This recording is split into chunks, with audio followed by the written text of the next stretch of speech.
What's up, everybody? This is DJ Sabotaj, and welcome to A is a Podcast. Right next to me is my brother, my confidant, CTGMAR10. Okay, Chris, which one is it? Yeah, CTGMAR10. This week it's this right here. It's that right there. I got it. There it is. That area. Yep, that CTGMAR10. What's up with you? Showing my age. Oh man, it's been a minute. It's been a minute. Man, it's been a minute. After that last episode, though, I think we needed it. That was a lot. That was a lot. I've listened to it. I've watched it. I've rewatched it. We did a good thing there, man. I'm pretty proud of that one. What an episode. That was we needed a week or two off. I mean, I think it's been a little bit more than that, but I think that was a very emotionally charged episode. I think it was really good. I got some amazing feedback from people on it. And kudos to you, man. That editing was fucking top notch. The video clips in, the scrollers at the bottom, like stellar. Like that shit was just, even my mom obviously is like our number one fan, but she even was like, did y'all come into some money with the editing or no. I was like, nah, Tosh just doing some things in the background. So we're on the negative. Like we owe some folks some money right now. Nah, it's man, how you been? Everything been good? Oh man, everything's good. It's what I call the layoff tour. I'm in the middle of a layoff, which is fine. It's something that they do on a normal. So, waiting for the callback. But I call it the layoff tour. So just kind of getting things organized and getting things set up and still pushing and moving. But that episode, like the editing, I wanted to make sure that, especially in the beginning when we were starting to like talk about our childhood and things that we remembered, I want to make sure that the viewers are seeing what we were talking about, if that makes sense, to kind of give that, I think, authenticity of it. And as far as the rest of the editing, I brought in Justin. I asked Justin to come in as the fan. So people who were or still are Power Ranger fans, what he was going to say, which I had no idea, we will relate. We will relate to it. Then I brought in Fa Mulan because of how close she was to the team and into that circle. I wanted to bring the aspect of her perspective and how people kind of see him as a human. And it turned out way better than I expected it. The guests were awesome. Like shout out to those guys that came on. Like that was so fun for us because that was our first time trying that. We've had individual guests on where we all start together, we all end together. The fact that you were able to conduct that the way you did, Taj, just is a testament to how the success that we're having with this podcast is it's all on you, man. Like I said, I show up and I say some funny shit, but the way that you're diving in and figuring out how to like bring in guests live and the editing and everything else, man, I'm just, like I said, I'm just happy to be a part of it. This shit's cool. And that last episode was a huge testament. We went from audio to video to now audio visual effects. Like it's amazing. And obviously with our latest update, we've got some ideas and some things we're going to for the people that weren't here 15 minutes ago. There's a music feature now on our video thing, and me and Taj just had ourselves a little dance session for a good 45-50 seconds, just kind of working it out, getting it loose, and so they really do. I got that beat still in my head. Oh no, there it is. Oh no, doing the giggity. I feel it in my soul.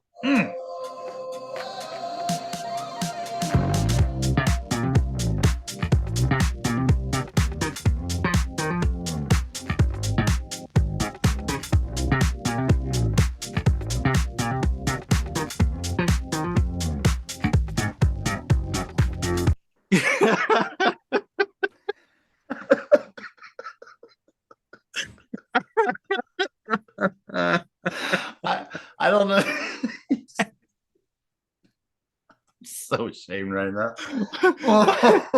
My headphones about to fall off.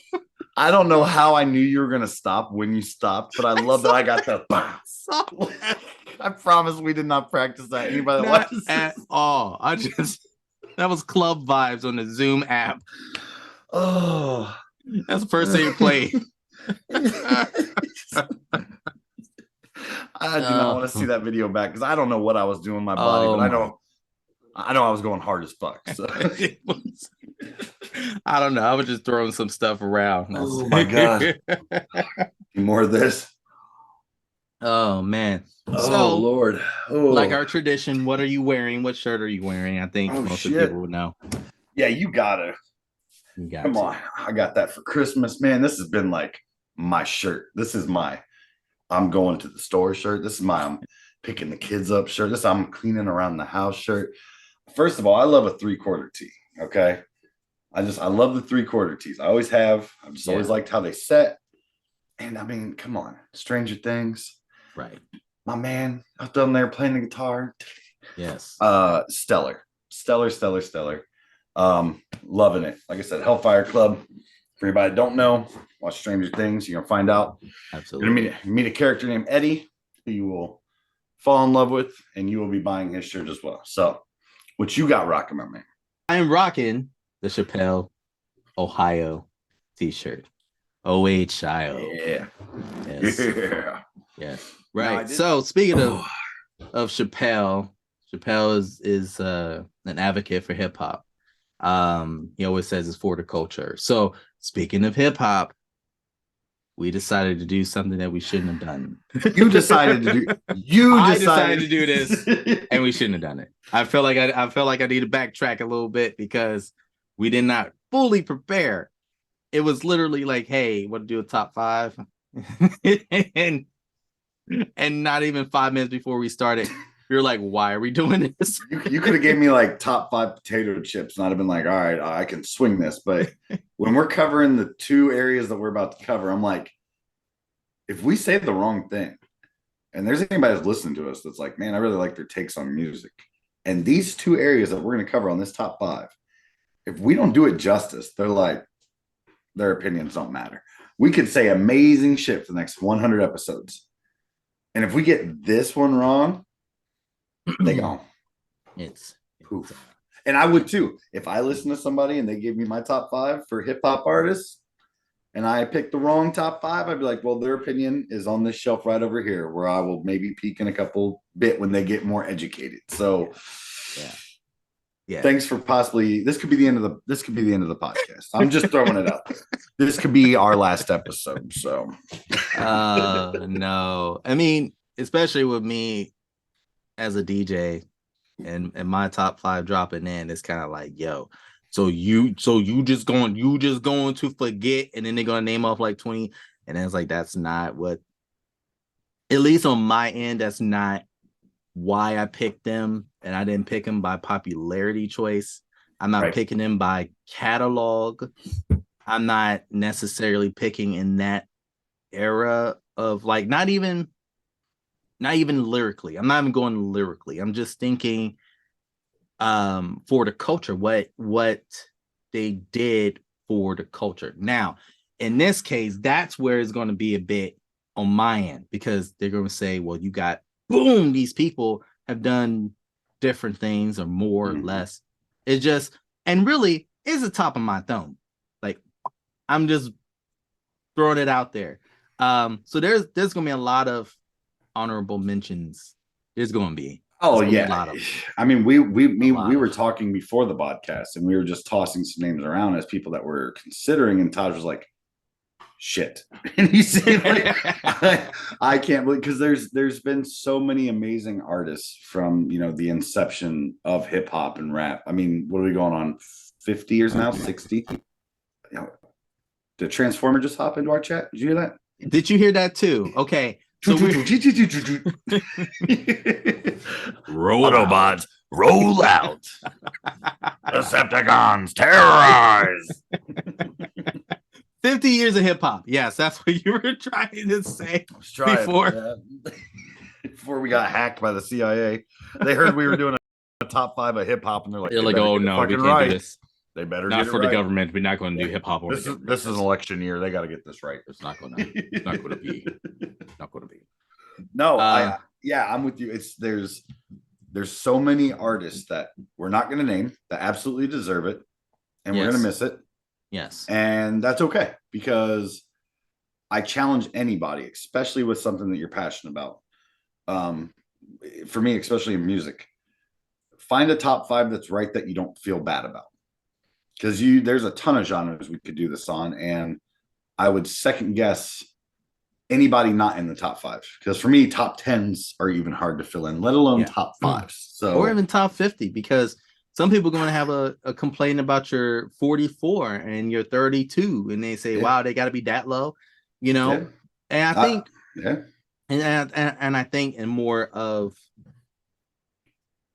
I guess, the smart level is you have 50 years of hip hop, so you almost have to do a top 5 or top 10 per decade. You easily, for one, easily almost have to. Yeah, for one, easily could. It would make the job so much easier. But beyond that, like, the criteria in which you rank people, right? So I took the opposite approach. I think you're taking a very smart approach. You're saying, like, hey, this is how I feel about, this. So what I'm trying to take into account is, I will say this, the one thing I'm leaving out of how I'm judging people is record sales. Because to me, I know to some people, and I'm just throw this name out there right now because you're not going to pull it off my list. I don't care how many albums Drake sold. I just don't. To me, that's, and again, this is not a popular opinion. I would rather talk about him in a pop sense than a hip hop stance. So, and who was that again? I understand he's like Drake. Like, yes, if you want Drake, you know what I'm saying? Like, anybody can take Drake. And you would not be wrong. You could say Drake is a top 5 hip hop artist of all time, and then you could literally just turn right around and be like, sales. Like, and you have an argument to make. That's not what I'm doing my top 5 on. My top 5 is on lyric, my top 5 is on influence, and my top 5 is on impact. So those were the 3 things I made my criteria for my top 5. What are they saying? How did it affect the people that were listening to it? And how did it impact the scene as a whole moving forward? Right. If I just went off record sales, it would be cool. Here's Jay-Z, Lil Wayne, Drake, Kanye West, and probably Nicki Minaj. Like, there's your top 5. To me, I don't want to do that. I understand record sales are a part of it. I understand awards are a part of it. That's not what I get from hip hop. You're not a great hip hop artist to me because of what you sell. You are, but it's what you sell in your lyrics, not what you sell and make money in. So again, that's my criteria. Everyone can make their top 5 differently. You could say, I went with who's the fastest rapper, and that's how I look at top 5s. Great. There's so many ways to do top 5s, but we literally put ourselves in such a shitty position by just saying top 5 of all time. I hate top 5. Take whatever consideration you want into it. Top 5 of all time. Go. I hate doing this now. I'd rather get punched in the fucking dick. I hate doing this because, again, like, we're doing it. We're doing it. We're doing it fucking live. We have not discussed our list. We have not. You obviously know Drake's not on mine. So Billboard, and this is where the controversial talk is coming from. Like, Billboard dropped an article of the top 50 rappers of all time, right? Yeah. All time. So let's go from the top 10 and maybe the bottom 10 or so. Like, okay, so the number 1 is Jay-Z. 2 is Kendrick. 3 is Nas. 4 is Tupac. 5 is Eminem. Yeah, that's people aren't gonna like that one. 6 is B.I.G. If I remember this list, I really don't like number 10, if it's who I think it is, but go ahead. 7 is Lil Wayne. Mm-hmm. 8 is Drake. 9 is Snoop Dogg. 10 is Nicki Minaj. Above Missy Elliott. I saw this list weeks, whenever it came out, a week ago, 2 weeks. It's been a while, but I saw that and I went, because Cardi B's in there too. And again, if you're taking sales or number of plays into account, sure. But I don't think that matters as much. Yeah. Because there is an unknown truth that people don't fully understand. And if you go back and watch Panic at the Disco's career and Justin Bieber's career, you'll see it plain as day. If a company wants you to be successful, you will be successful given your talent or lack thereof. If you are sellable, you will sell records.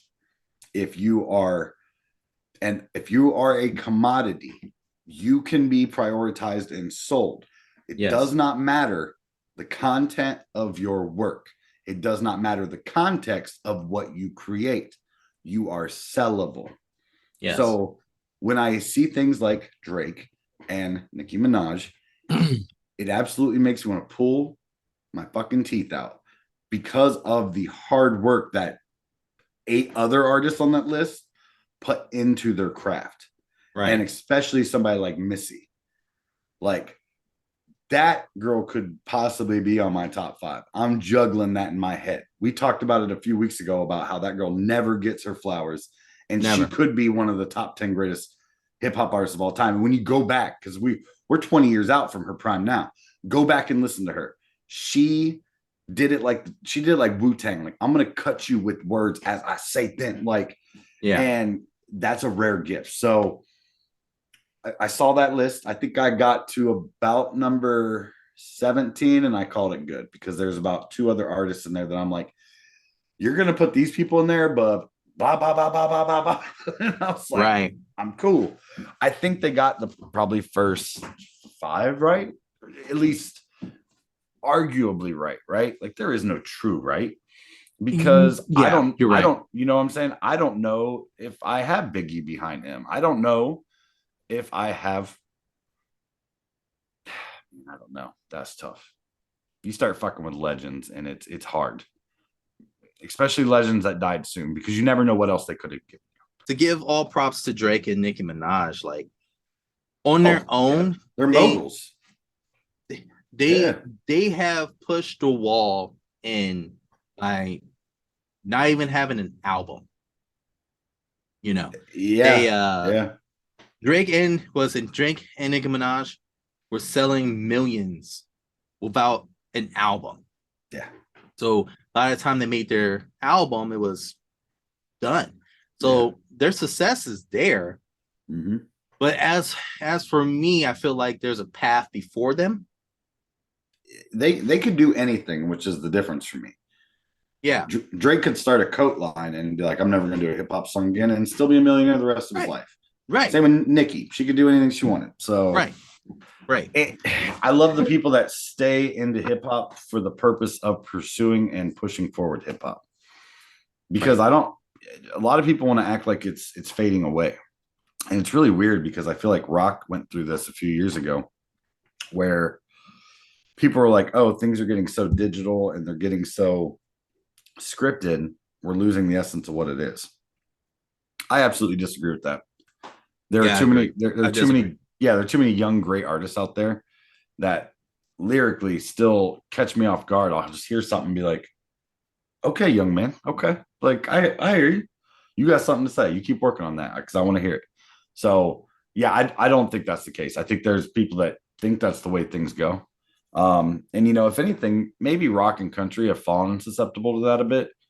They're like, well, this is the popular blend and this is what it is. I mean, you really see it in country. There's a huge divide right now between real country and pop country. I feel like country a lot of times is a bought out genre. So I'm excited for hip hop, but I'm not excited to talk about these fucking lists. Dude, seriously. And even then, struggle. Yeah, I mean, you know, when I think of like, especially female rappers, which I don't segregate the two when I think of like all my criteria of great, but like before I have Nicki Minaj, I got Missy, I got the Brat, I got Lil Kim. Yes. Hell, I probably got Eve even before. You got to have Eve. Like, you got to drop Eve. Yeah. Queen Latifah is very close. So now, mind you, she was in an era that wasn't really pushing the envelope of like what women could do in hip hop, but lyrically she was sound. I mean, Left Eye stood out as a better hip hop artist than a lot. Like, and that's the thing is like I don't even try to like focus on like just the female side of it, but if I did and really thought about some of the best female hip hop artists throughout time, Nicki's very much not pushing my top 10, and it's not her fault. Just like it's not Cardi B's fault. I'm not saying they don't have talent. They live in an era where the thing that gets you clicks is talking about WAP or talking about this and that. I don't correlate to that. Not only just as, you know, a man, I don't correlate to that as like when I listen to like Pac's Letter to Mama, or when I listen to Bone Thugs and Harmony, First of the Month. Like those are songs saying something. They're saying something. Like they're right. There's a purpose. There's a meaning. And a lot of what I hear with Nicki and Cardi's and the Doja Cats and the Megan Thee Stallions, it's look at my ass. Right. All these ass. I got ass. Shake that ass. And it's cool, man. You got ass. You're fine as fuck. You're gonna be okay. You don't need my opinion to matter. But like, that's what I'm saying. Is like you could play. I will say Megan Thee Stallion stands out for me a little bit because I mean, just God damn. But shout out to Megan Thee Stallion's ass. It was Nicki's for a long time. Megan now holds the mantle. Pass over the crown, please. But and see, yeah, no, like, and that's the thing, because to give prop where props due, right? Nicki paved that way. Like when she came in, there was, and I repeat, there was no other female rapper in the game at the time. You can bring up any other befores, and that's where, you know, like Lil Kim got mad. But look at the charts at the time. There absolutely was not. You can pull back to like 2008, 9 to 2012 at least, and from 7, 8, 9, you really didn't have any female rapper that was standing ground. You didn't. You know, I never thought about that. Like they were features, but they were not frontliners. They were not frontliners. Well, they weren't. Then Nicki came through. Yeah, they weren't even considered. You know, it's crazy about that thinking too, because that time era. I'm so glad you brought that up, dude. I never thought about that. Yeah, we were kind of lied to because that was the era of the featuring. So Ja Rule featuring Ashanti. Right. You know, okay, yeah. So and so featuring Maya. Yeah, there was singers. No one. There were singers that were portrayed like they were a female hip hop artist, but they weren't. To discredit what singles are doing. Like, you know, someone can come out and say, "Oh, I had an album, I had this and I had that," but you didn't stand ground. No. Eve came out with Tambourine, which was dope, and then she did the song with Sean Paul, which was dope. But then the label shelved her album, so she couldn't stand ground. So Nicki comes out. By the time that, you know, Kanye was going through the whole Beyonce had the best thing of all time, and he comes out with the Apology album, which is My Dark Fantasy, right? And brought in Nicki Minaj. Yeah, she didn't have her album out. That's a good point. And then she killed that verse. I will say I actually have she jumped a couple spots because of that. Because I did not consider that. When I thought of Nicki Minaj. Let me top it off with that. After that happened, her phone wouldn't stop ringing. Then she became the chick. She was on everything.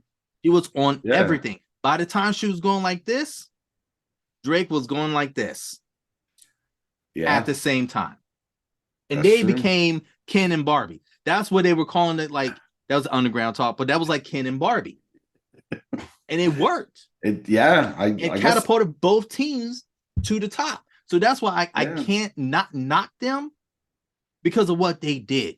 Just my top 5 is a little bit different. We are avoiding this completely hard. Like, but we gotta drop gems somewhere. There's some gems to talk about. So The only question is who goes first, because that's important. So I say we do the gentleman's thing.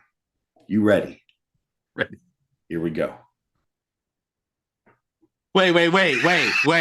Somebody's got to count it out. Somebody got to count it out. There might be some lagging going on. All right. I got this. So we'll do. Okay. It's called 1, 2, 3, shoot.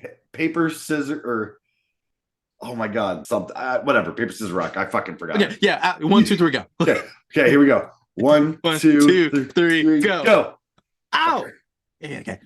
1, 2, 3, go. Go, Chris. What's your first? Okay, I appreciate that because it allows me to take the safe bet. Yes, I know. Okay, I'm taking Jay-Z. Okay. Yeah. Okay. I think above all other picks, he's the only surefire bet. And the reason he's number one on so many lists is because he checks every single box without question. Sales, what he's saying, where he came from, influence, impact, number one hits, number one charts, who he married, how he represents himself, cultural influence. It's hard to find a better, how do I put it? It's almost impossible to replace number one as easily as you can replace 2 through 5. 2 through 5 are so many different pieces and so many different factors. If you can't take Jay-Z number one, there's a very number of limited people that can compare to him with his accomplishments, his lyrics, and his success as an individual, not just in hip hop, but overall. So that is my rant for number one. If I couldn't have taken him number one, I would have had an equally long and drawn out conversation about the next person and why they're just the next best. So, if you know what I'm saying? If you would have went first, if you took Jay-Z, I'd have been like, all right, well, here's my number one, but I wanted Jay-Z. So you're up. Okay.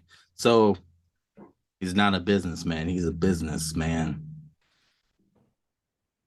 You had to get me on the downspout. I was like, okay, I ran it for a minute. Taj's gonna go on a kick. I can take a drink. Oh man. So I agree with you on Jay-Z, and let's add a rule to it since we're doing this. If we equal out, we both have him as number one. We got it. We have to find an alternative. Ooh, okay. Alternative number one, because Jay-Z is actually my number one for the fact that he is a businessman and literally started in the early 90s, and he hung out with B.I.G. and Tupac, and so he knew the game while the game was brewing. He helped build the game. Was still trying to figure itself out.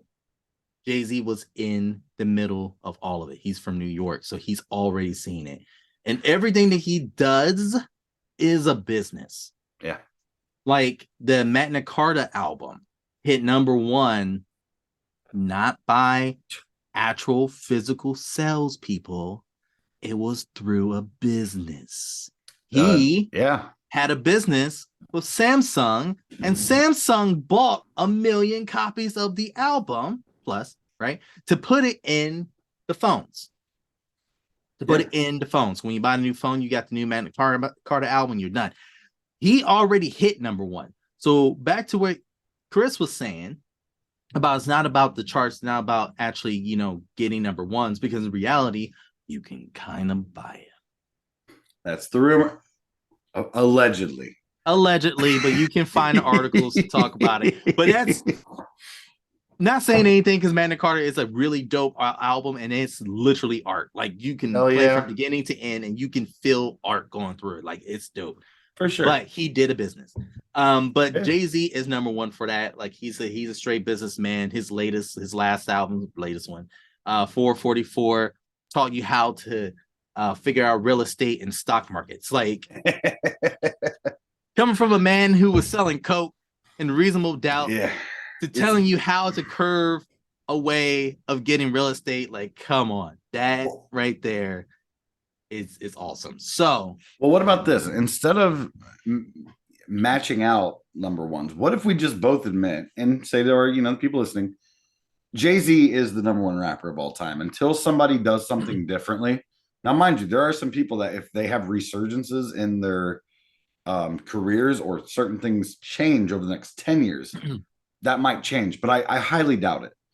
I think when Jay-Z's long and gone, he will be remembered at every award show. He will be revered as how Richard Pryor is to comedy, Jay-Z will be to hip hop. It'll just be there's the star that we probably didn't appreciate enough when we had, and you'll never catch him, So let's how about that? We'll just agree that Jay-Z's number one. Jay-Z number one. And we'll take off new number one. So the king is sitting up high. He's judging me and you right now. Okay. So if I have to change my number one, and I got to take Dre. The empire he built. What Dre did alone probably puts him in the conversation, but the entire empire he built around himself. Right. What he talked about, how he talked about it, his ruthlessness. And like when you talk about Jay-Z as a businessman, Dre is right behind that man. Dre said enough of the right shit and built enough of the right shit and brought other people up. Let's not fall short on forgetting like Kendrick Lamar is under the Dre umbrella. So when you start, okay, the reason I put Dre as one of the best hip hop artists of all time is because when he has three other people under him that I might consider in my top 5, and he's the man that helped develop them, you obviously are the king of the kings. Like, so Jay-Z at 0, Dre is number 1. That's what you say? At least for me, number 1. Okay. So my number 1, which would have been 2, gotta move up a little bit. Is the world's musical hated artist of all time. I hate you. And the most loved. I hate you so much. Yay. I know. I have to. I know. I have to. And you're not wrong. And I have to. And I will tell you why. And I would dispute this. I would dispute it. Not only because I'm a Kanye West fan and I know he fucks up a lot. We know this. College Dropout was one of the greatest albums ever made. I know. But Jesus Walks is literally one of my favorite songs, and I fucking hate myself for it. So Kanye is the greatest for this reason, right? You can't cancel him. No. You can't. They think they do. And then 6 weeks later, it's like Kanye West has kidnapped a baby bear. You're like, damn it, yeah.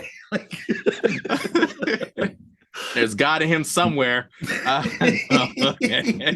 No, you can't. Like this is one of the reasons why the whole cancel culture kind of thing gets a little weird, because you can't just say, well, I'm going to stop listening to Kanye West songs, because you can't. Yeah. Why? Exactly. Because I am pretty sure our top 10s, Kanye produced something. Yeah. Our top 10s, there was an album that hit platinum somewhere. Everything he touched turns to platinum. And you can't let him go. Adidas, you can't let him go because you realize you lost a hell of a lot of money you can't come back from. You can't pay that back. You negative $1.3 billion because of a dumb shit that he did. But you lost, so now you got to come back and try to figure out how to make up that money. Anyway. The only reason that Kanye is not on my list is for one, personal beliefs. And 2 is because I knew you take him immediately after whoever I took first. And you know what? To be honest, and he deserves that. That's the thing. Is like that's why I didn't put him on my list. I was like, Taj knows I ain't gonna pick him. Now, mind you, if I just could shut off my mind to all the other bullshit and just body of work, right? He's easily in my top. He's easily in my top 5. And that's and you know, to be honest, I wasn't going to really put him on the list. Yeah, and many reasons, and not only because of the controversial stuff. I mean, Jay-Z got some controversial stuff. Everybody, and that's where everyone does. I'm trying to get my head around that. Is that like, unless you've done some real heinous shit that needs to erase your history, music is different. Okay. Yeah, like I hate to wake everybody up, but guess what? There are hundreds of people involved in making movies. There are hundreds of people involved in making TV shows. There are hundreds of people involved in making music videos. Anything art-wise, there are hundreds of people involved in. And guess what? Yeah. Somewhere in there is a pedophile or a murderer or a rapist or something. Art has always been something so dear to me because it's the one thing that's like everybody that was involved in it, once it's done and created, whether it's a video, a picture, a painting, or whatever, once it's done, it's its own entity. It should take on a life of its own. And I struggle with doing that at times as well because I could listen to College Dropout all day, every day. And just every time I hear it, realize a new little sound in the background, just a little, or a like a thing you don't hear the next time. You're like, holy shit, this dude was really on something. Right. Like high level shit. There is a level of genius in Kanye that is being overshadowed by wherever his psyche is now, and it shouldn't be that way. Right. Yeah, and I feel that way with Chris Brown as well. A lot of people are kind of going off on him, and understandably so. Understandably so. Like he has done dumb shit, right? R. Kelly.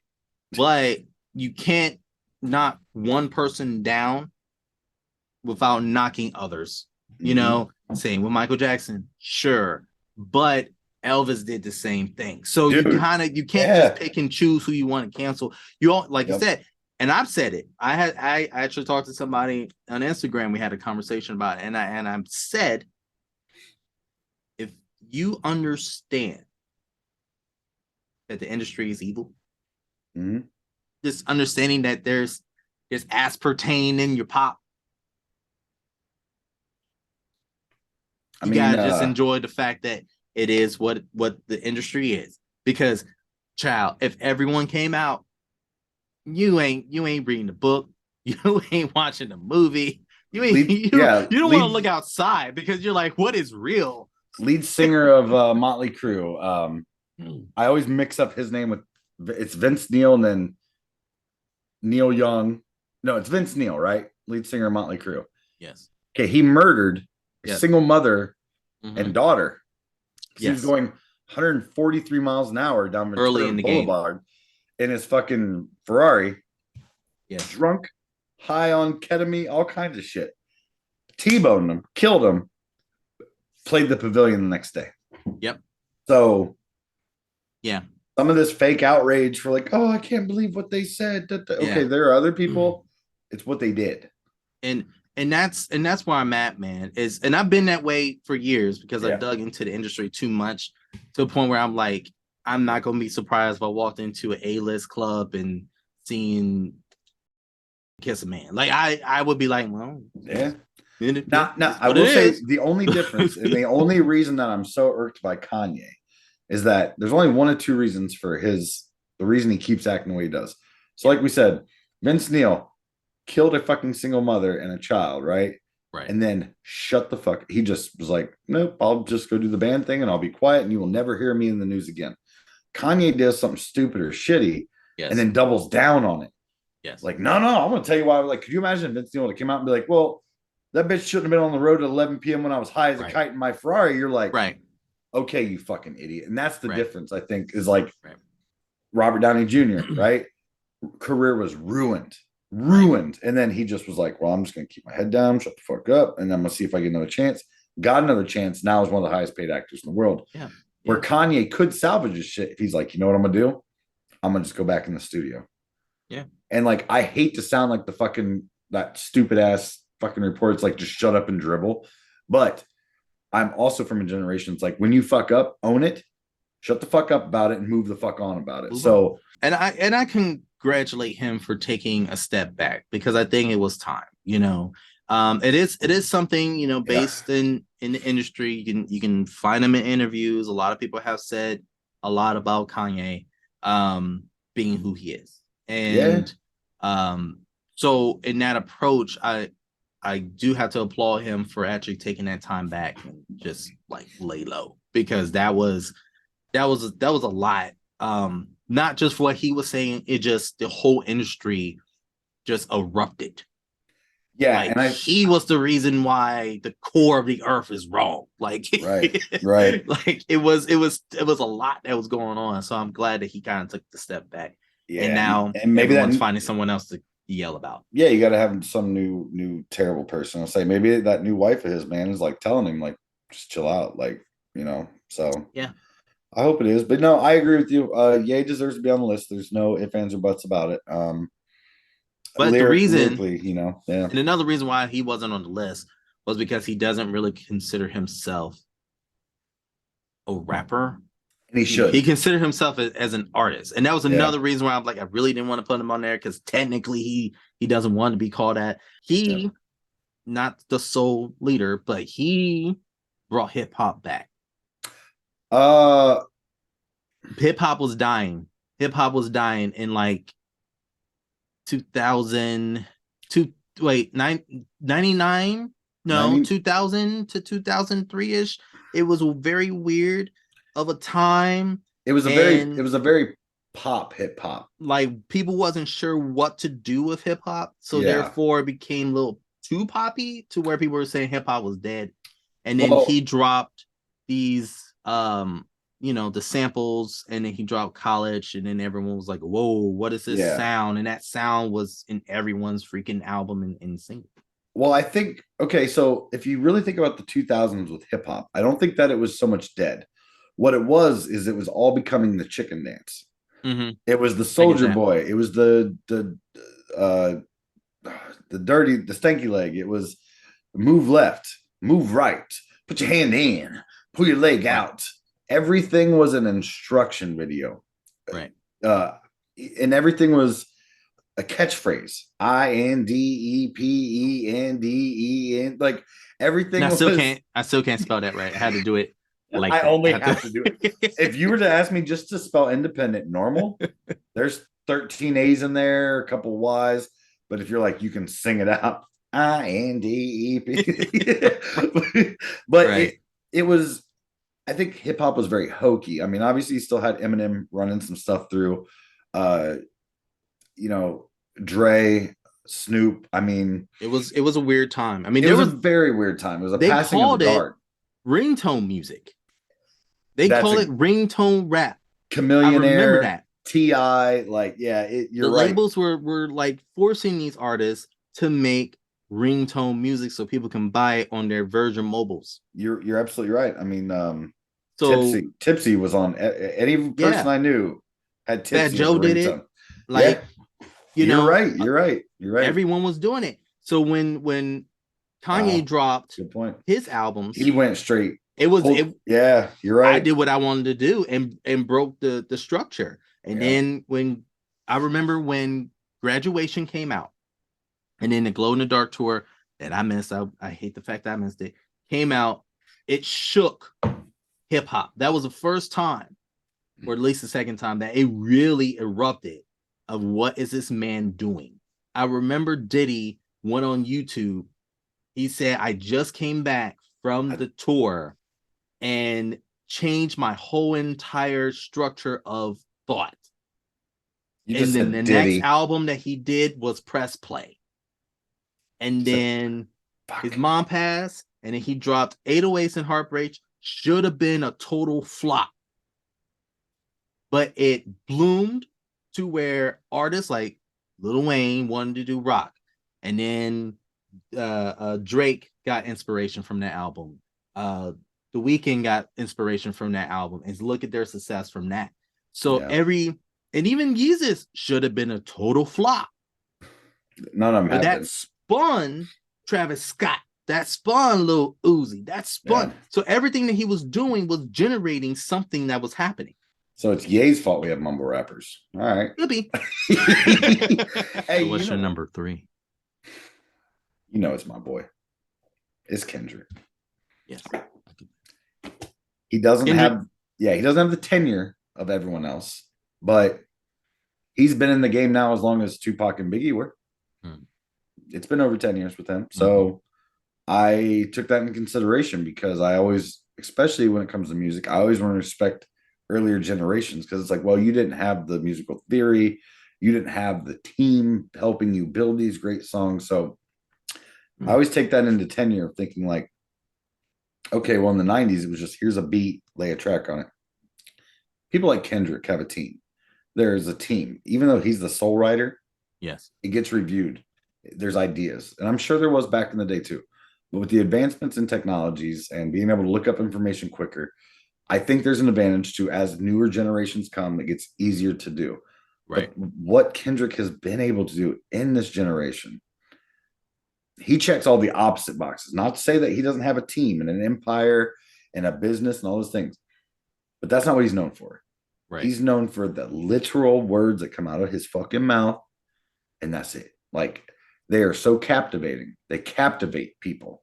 And that's just a very rare thing, and it has been for a long time. It's easy to look back on hip hop and find captivating stories and lyrics. Yes. He does it in real time. Very few people do that. He won prizes. Yeah. That no other rapper has won. Yeah. Like, for writing for the art of To Pimp a Butterfly. Right? Yes. Yes. Or was it Damn?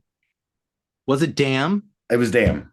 I'm going to say, leave it in the comments if I'm wrong. I wanted it for To Pimp a Butterfly. That's what it was. Me and you have always said To Pimp a Butterfly is his best album. Now, some people argue Good Kid, Mad City, but I get that. Yeah, me and my brother-in-law got into it about that, and he's not wrong about what he says. Like, that song, every song hits. I'm like, yeah, so is To Pimp Butterfly, but to me, Pimp Butterfly has deeper meanings. Blacker the Berry, Sweeter the Juice is the best song I've ever. Well, I can't say that. The song that talks about God, I am God. That song, when you realize how he's depicting, like, just listen to everything Kendrick Lamar's ever fucking done, and just tell me I'm wrong. 3 is probably not even like. Well, not even 3, 2. Say it's not even fair, but like he's my personal favorite hip hop artist of all time. So Good Kid, Mad City. It felt like they took the audio of a John Singleton movie and put it on disc. Yes, that is the closest thing I can think of, dude. I bought it. I popped it in my CD, and I was driving around listening to it. I was like, I swear to God, this is boys in it.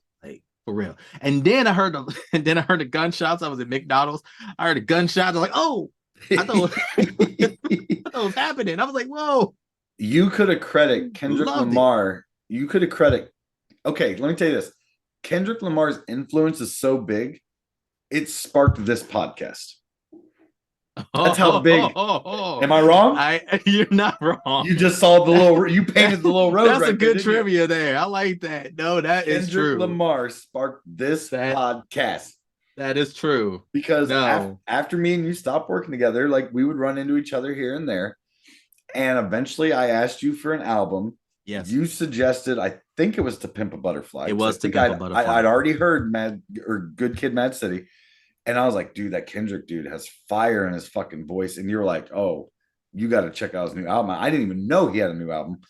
I was so far out of the game of like music and industry. That album is what sparked me and you meeting like every week or every other week at the mall to talk about artists, albums, shit coming out, how we felt. Obviously, all within, company time frames of allowance. Oh yeah, it was fine. Yeah, that's part of the customer service. It's good.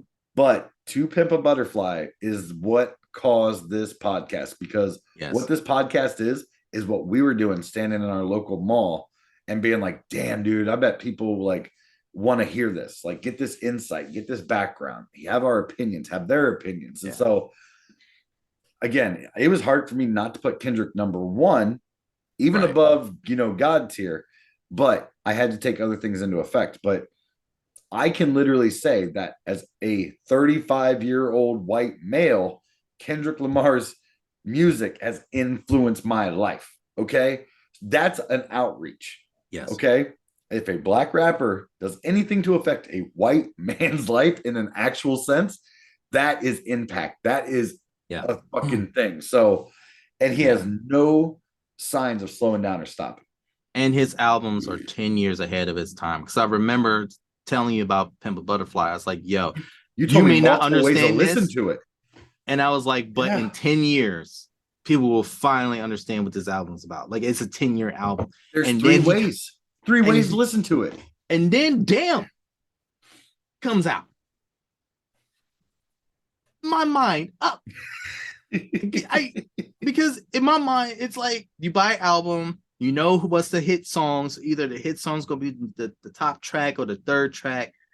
But it was like damn near down in the bottom. Every song. I was like, so where we at? What we doing it? And so I was kind of weird with the album. until he said you got to listen to it from bottom up. Yeah. And then I went on my Apple Music. I made my playlist and literally went add from bottom up. I was adding each track. And the first track, I hated him ever since. He's not in my top 5. You know why? You know why? Because this is petty. Because of the fact that album had to be started from the bottom up, and then Kid Capri had the nerve to say, "We're gonna start from the reverse. We're gonna start reverse." Do you remember? Do you remember when I came back to you when you were like, "Hey, this is how you need to listen to the album"? Because I was like, "No, the album's fucking fire. It's great." You're like, "No, you don't understand. This is how you need to listen to the album." And I walked back in. I remember walking back into the store, and I stopped dead ass in the doorway, and you were like, the bar side of the counter, and you turned and looked at me, and I went, yeah. And you did that. You're like, yep. And I just slow sauntered over to you. I was like, bro. And you're like, I know. And then like we just And then with that, I think that was the spark of it. You were like, dude, we got to do a podcast. We got to be able to sit down for a couple hours and just talk about this shit. Because it was always you were working and I was like on a lunch break or something. We were trying to cram 4 hours of a conversation to like a 30-minute exchange. So Kendrick Lamar influenced this podcast. Said it. It's on record. If we ever blow up and become famous, he gets 1%. Look, if we get famous and I meet him in person, he brings it up. I'd be like, look, I'm sorry. I apologize that you aren't on my 5, but you mess with me, bro. Like you mess with me. Like I'll put you into God's position. That's fine. You are unlimited. You're a game shark. You are a game genie. Like there's because of that alternate. Yeah. So my number 3. Let's do this. Okay, so my number 3, I'm going to give an honorable mention because I did kind of switch it, but it's still in the same type of category. So my honorable mention before I mention number 3 is Queen Latifah. I was going to put her on 3 for the fact that I brought her up earlier. Same. You got to go back and listen to what she was talking about. She definitely paved the way for a lot of women to actually express themselves, talk about the things that's really going on in their community, in their lives.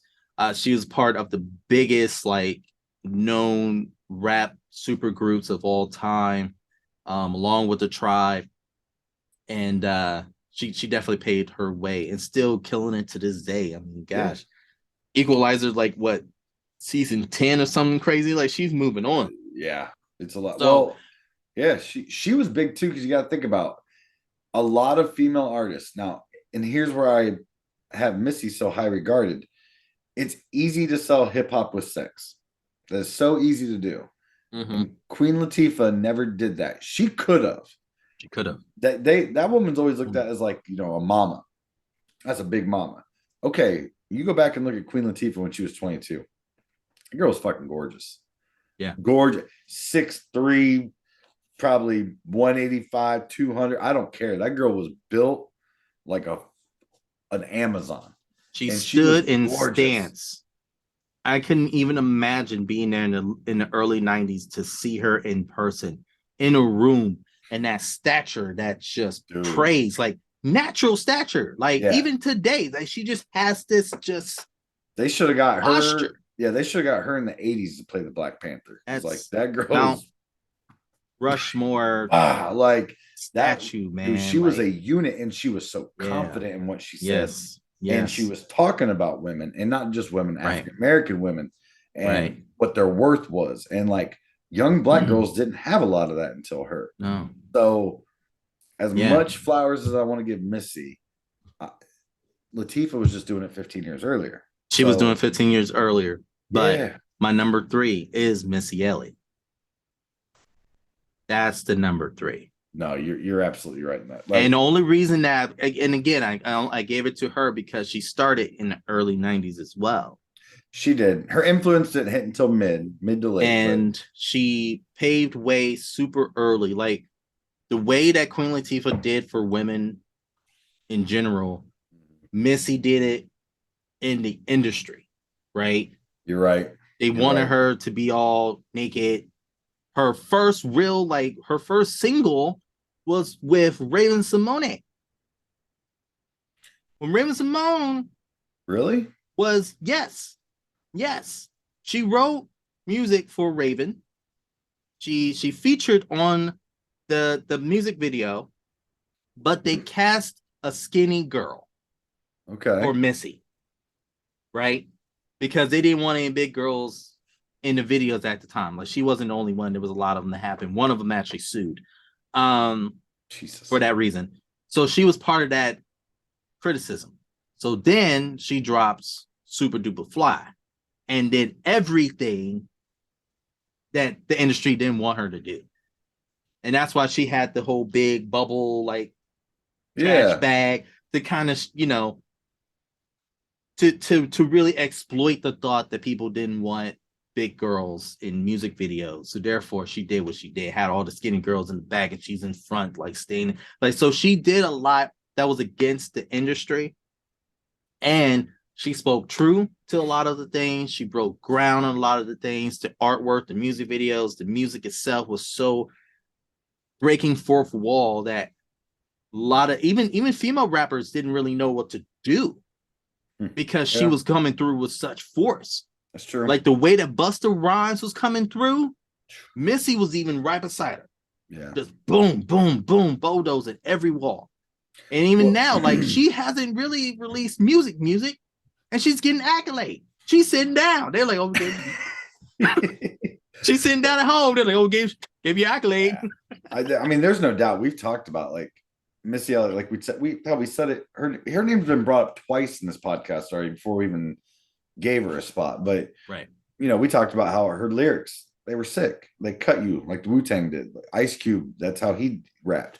There are certain artists that when they rap, they want to punch you lyrically. They want to hit you. And I don't think anybody will ever do it better than Wu-Tang, but Missy Elliott is in that conversation. Yes. Because of how smooth her shit was, like smooth jabs though. Like to where if Wu-Tang is a boxer, they're haymakers, right? Yeah. Bah, bah. DMX is a haymaker. Bah, bah. Missy Elliott was like Muhammad Ali, just smooth with it. Just get that rhythm and just bah, bah, bah, bah, bah, bah. Like her rhythms were so slick, it was cool.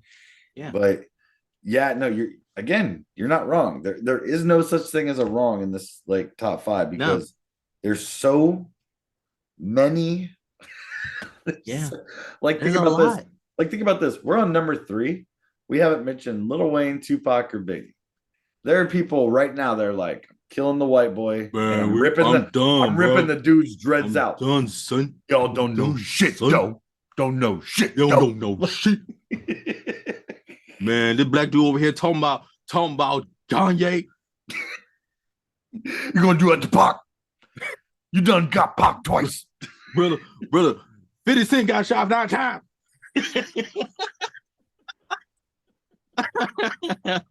It can't be on fire. It can't be on fire. So again, I get it. There's gonna be people that disagree. Yeah. I'm sorry you disagree. I don't care. Yeah. I don't care. These are our opinions, man. Like, and now that we're on YouTube, drop it on the comments. What is your guys' top 5? And again, like this show is about individuality in our opinion. So we want to know your opinion on your top 5. It cannot, like, you can agree with us, you can definitely disagree with us, but we want to know what is your top 5, because everyone has a different thing. And I feel like it's because it's more of a personal ish kind of a thing. It could be a generational thing. So I'm sure. Oh, I can't wait to hear Drake. I'm sure Yachty, Uzi. I'm sure like Come on. Oh, I was thinking the other way. Like, Ice Spice is going to be on someone's top 5. No, I can't wait to see just in bold letters like Heavy D and the Boys, and I'm gonna be like, know? you're also right, and you're also like, right. You're also right, like and super underrated. And I'm not going to say you're wrong in any of your categories because again, it's all individual thought process. So if you love Uzi and Ice Spice and all them, hey, I'm down with it because make the argument. We had the conversation earlier about Nikki. I completely forgot that she stepped onto a pedestal by herself when there were no female artists and said, I'm gonna drop some shit. She deserved all those flowers. She deserved it. So you guys can hear just by us having that conversation. I said, hey, just so you know, people like Cardi B, Nicki Minaj, Drake, they're not even on my radar. And with having a conversation with somebody, said, hey, don't forget, she rejuvenated an entire kind of generation that would have probably been dead for another 10 years. She sparked it. And now that you're Megan Thee Stallions, you have all these other female hip hop. And I went, holy shit. Yeah, when you're the lighter, when you're the igniter to a generation, you weren't on my radar. Now you're in my consideration because of a conversation we had where I disagreed with somebody and went, hey, I'm more than capable as a grown ass adult to maybe disagree with you, but let me hear you out. Yes. I heard him out and I went, shit, I was wrong. I was wrong about Nicki Minaj. I forgot when she came into the picture. So, and I am a fan of Cardi B. I love Cardi B. I'm so a damn super. I don't want to say I'm a super fan because I don't want to be like, oh, I know her address to her house, type of thing. That's a super fan. But I love Cardi B. I love because Cardi B you know why? People always like to compare Stallion with Cardi B, right? Not because of the WAP, just because of like their way of music and lyrics and stuff, right? Yeah. But Stallion's not getting the same success like that as Cardi B. I think Cardi B shouldn't have getting there. like, and the fact that Cardi B is a businesswoman, right? Yeah. And a lot of people may think differently, but look into it. When Bodak Yellow came out, that shouldn't have happened. That song should not blow the way it did. Not saying it was a bad song. I'm just saying it shouldn't have blown up the way it did. And it did. And it did in a way that catapulted. And she just successes. And we still haven't got a second album from her. And look at all the things that she has been dropping now. If success after success after success. Pepsi sponsored her, like all these things. Her name with Offset is in McDonald's. Yeah.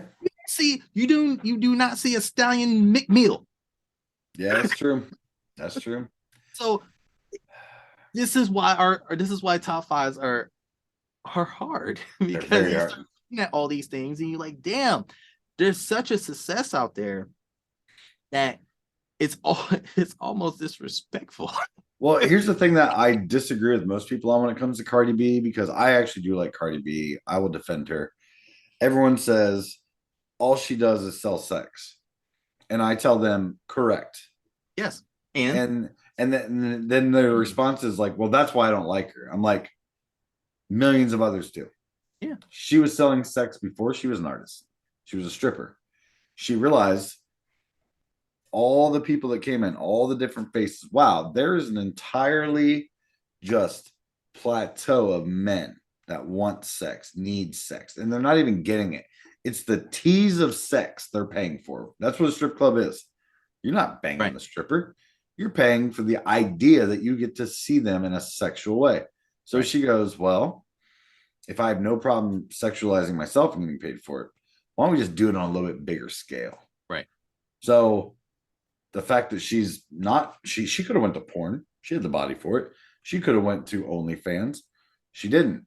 She realized, hey, I also have this amazing skill set where I can do hip hop. I can sing a little bit. I can write lyrics.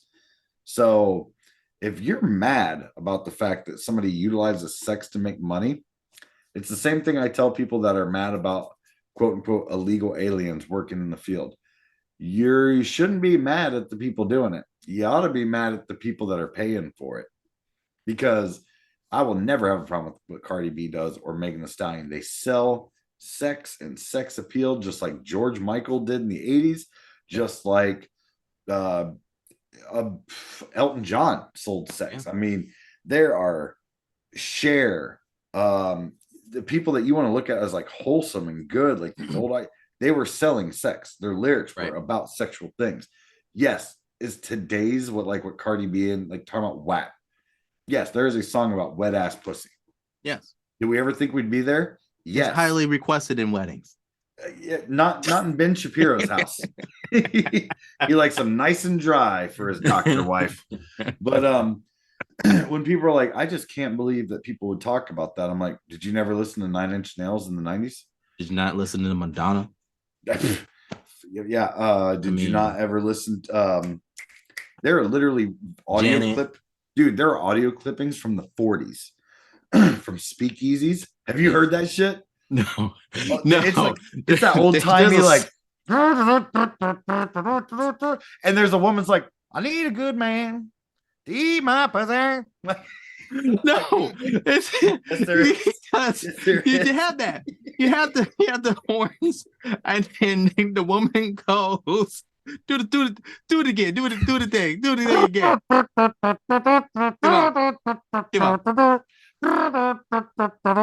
Come on. One time. I got big old nipples. Like that stuff. Yes. Got big old titties. Yeah. Dude, I will send you the audio clips. I have to find that lady. Hold on. I gotta find. Are legit 30s, 40s recordings from speakeasies. And I cannot remember what the black clubs were called. There were different names for the white clubs and the black clubs, but the black clubs, you could do some like very erotic style dancing. And there was this woman that got recorded about needing to find a man to lick my pussy. And it's from the 40s. So like, come on, it's almost been 100 years. Let's not act like sex isn't cool. Like it don't feel good. Like we don't enjoy it. Why do we keep having this pretend conversation that you can't sell sex? Big Daddy commercials have been going on for 20 years. Shut the fuck up. We like titties and ass and everything else. So don't knock a girl that said, I'm going to double down on it. And that's exactly what Cardi B did. She doubled down on it and said, hey, I'm going to sell this ass. I'm going to sell all this stuff. I'm going to talk about it. I'm going to do all this. And guess what? Y'all chewed it up. You ate it up. Quit fucking shaming somebody for being comfortable with who they are. Even if that's, just being like, hey, sexually, I'm cool. I'm active. I'm in it. I love it. Fuck it. There's too much other shit to worry about. Move on. Hope you can hear it.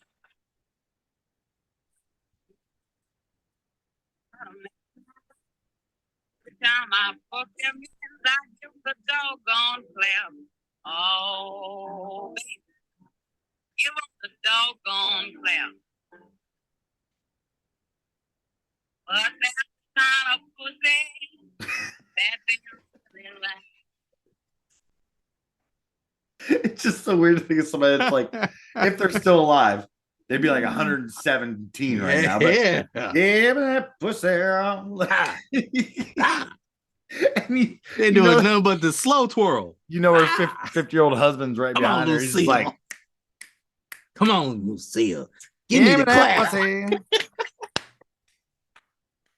Come on, Geraldine. Come on, Geraldine. Oh my God. All right. Okay. All right. Gotta keep this thing rolling. Gotta keep rolling. Okay. Missy, great choice. Fucking love her. She deserves it. She's super underrated, not brought up enough to be honest with you. So what's your 4? Well, now that I've been drinking, I ain't gonna lie. Safe choice is Nas, right? It's easy. Nas is easy. Nas is in the God category. I think we got to put him in the God category. Sure. Lil Wayne, easy. You could take Lil Wayne. God. Rakim, God. Yeah. Rakim. Oh, forgot about Rakim, God. Damn. KRS-One. Yes. God. Big Daddy Kane. God. So if we're taking all the gods out the picture, that's all zeros. That's above 1. God. J. Cole. God. God damn it. No, that going. That's what you want. I want J. Cole. Okay, you want J. Cole 4. All right. His influence in this generation right now will be appreciated 10 years from now. Right. 1985 alone, I should stand alone as one of the greatest songs of all time. It got some recognition, not enough. Mm-hmm. That entire album, though, as a whole, is mind-bending. And when we talked about all the things that I'm judging my top 5 on, I don't think any of the other artists we talked about, maybe Jay-Z, maybe, but impact and influence, you cannot touch J. Cole. Right. Personally, that's how I feel. Now, me and Taj have had this conversation off air a lot of times. I am not a part of the African American community, okay? But I'm very close to it. Okay. I live next door, okay? So when I say things like that, some people get upset when they're like, what the fuck is he talking about with influence, impact on the culture? Okay. If y'all knew where I grew up, you would maybe understand a little bit better. And I'm not saying I grew up in like fucking Atlanta. Okay. I wasn't like, but I'm just saying I have an understanding of certain things, and I understand impact and influence. That's all I'm gonna say. I'm not gonna sit here and try and act like I'm something I'm not. But like I said, I may not be in the community, but I live right next door. So I'm with y'all. I don't own a coat. We put on, 2 tank tops together to stay warm. I understand how it goes. So J. Cole, to me, when it comes to impact and influence in the community, I don't know if there is somebody that has more of that. I think there is. Don't get me wrong. I think there are people, but on the scale that he's found it at, I just think it deserves to be recognized. And again, am I maybe wrong about that when it comes to top 5? Possibly. But his lyrics, his message, I don't know how to say this, his inspiration to change, his inspiration to influence, I think is lyrically one of the best. And I got to think of how to say this correctly. I don't think he's done. That's why he's in the top 5 for me. I think there's going to be another album coming out that is just, you know what I'm saying? And the thing with J. Cole too, and I agree, he's almost in his own category. Yeah, he stands alone a little bit, right? Like he stands alone. Like his last album, which was what they consider a surprise album. Yeah, had so much. The words that was coming out of his mouth was like disrespectful in such a good way. Like he came in and he's like, "Oh, okay, so you guys are just gonna do this? Oh, all right, so, yeah," and walked away. And they're like, "Oh shit, he's okay." Dude, KOD was like changed the whole thought. That album was insane. Like I said, 1985. What was the other song? First one. That again, I can't remember the name of. Hold on. There was another song on there that I was like, oh yeah, I forgot about that. Motivate. Yes. Motivate. Song. Like that whole song is just like you said, he was mean as fuck. And at the end of it, you thought like you got taught a lesson by Mr. Feeney from Boy Meets World. Right. You know what I'm saying? Like you walked away being like, damn, I'm trash. But I should know that and I can fix it. Like a good ass teacher, right? You're like, yeah. Dad just took us to the woodshed, but I had it coming. Like, so yeah, that's for me, as I said, J. Cole's rapper. And another thing with J. Cole is no features and still made money. And it was like, he even went to that journey where he was going to do this whole pop thing until Nas was like, nah, dude, don't. That's whack. Yeah. And messed up his whole entire structure. Like he had to step back and literally made, what was it, the 2017 Forest Lane one, right? That album. Because like before that was when he got the word that Nas didn't like your shit. Yeah, which fucking blew my mind. When I first read about that, I'm like, J. Cole, Nas, I'm like, Nas should fucking love what he's doing. But then you find out why Nas doesn't like it. And I was like, yeah, he was going too pop. Well, he got, don't be a copycat me, be an individual you. Yeah. I think was the exact quote. Don't be a copycat me, be an individual you. And I was like, let's fucking go. And every album was that. Yes. It was fucking the best advice. Like I said, you can be shitty with people at times if it's to help them improve. Yes. And that's exactly what he did. Don't be a copy of me, be an individually you. I was like, yes. Nas, goddamn you. So you're right. God tier. He's up there with Jay-Z. Nas, yep, he's up there with Jay-Z. Already there. Dre could have been there. We could have talked about that, but I'm okay with it. All right, your next one. I know me and you, we're pushing limits now, so now we got to get it moving a little bit. Well, we're talking about those who stay individual, don't really go into the grains of the industry. Style was always outside of the norm, and 20 years later ends up being one of the iconic thoughts in hip-hop history because it's for the culture and people want him to come out with his own music. Andre Benjamin 3000.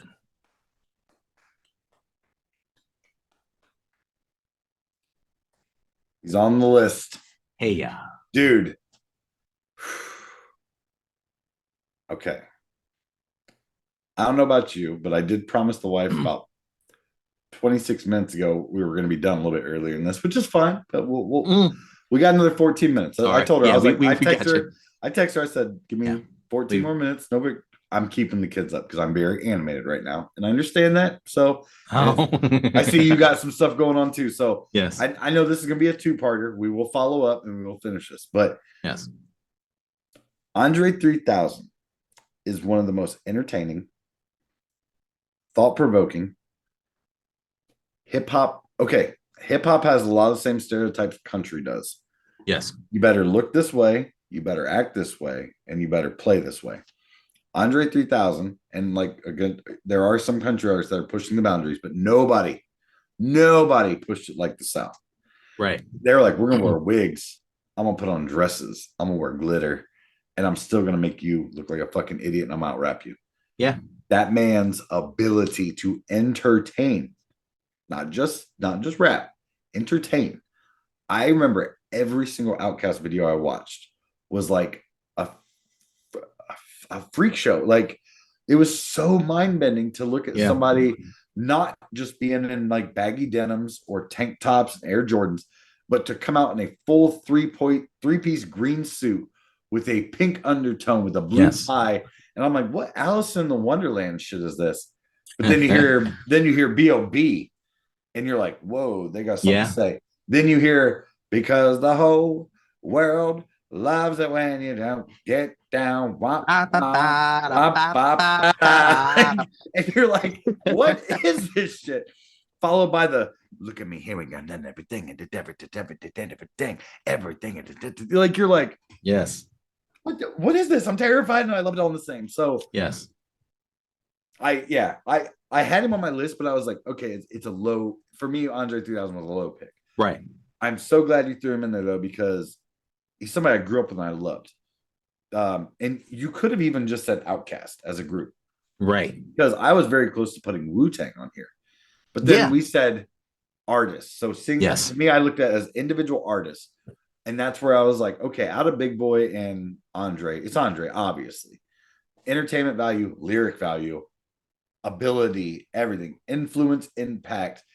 What was it? The VMAs, the South is back. The South is here to play again. South has something to say. South has something to say. Yeah. That was a source, I believe. Source. It's a source. Yeah. Like Andre to me is this mythical character in hip hop. That he's almost a fable. He's almost an urban legend. Yeah. I can see that. For generations today, if someone would bring out the tales of Andre Benjamin, they would not believe what was coming out of your mouth. That's fair. Right? And he's like a caricature of a real person. Right. And that's the thing. It's like, you can't really, like, for me, I couldn't put Outkast because, like you say, it was a group. We were not going to do groups. And I could have put Big Boy, but Big Boy is still doing things. And no discredit Big Boy at all. He drops gems. Problem is, Andre is such a Harry Potter like sci-fi fantasy individual that when you see him on the blue moon playing the flute, like coming out with an umbrella, like, what is going on? having But a you butler. love it. Yeah, you love it, and you want to hear what he has to say because it's so mythical, and it sucks that he feels the opposite.